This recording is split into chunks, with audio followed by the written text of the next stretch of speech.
Hello viewers, আমি আপন mixer ওয়ার্ল্ডের পক্ষ থেকে স্বাগতম জানাচ্ছি। বরাবরের মতো আজকেও একটি গুরুত্বপূর্ণ নিউজ নিয়ে আপনাদের সামনে হাজির হয়েছি। তো চলুন কথা না বাড়িয়ে নিউজটি জেনে নেওয়া যাক।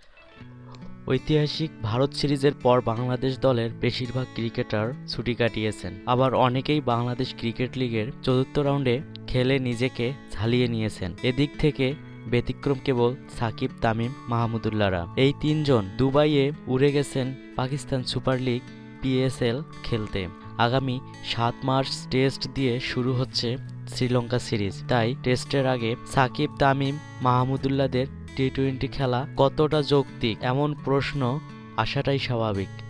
এমন প্রশ্নের অবশ্য বাংলাদেশ দলের টেস্ট অধিনায়ক মুশফিকুর রহিম সতীর্থদের পাশেই দাঁড়ালেন।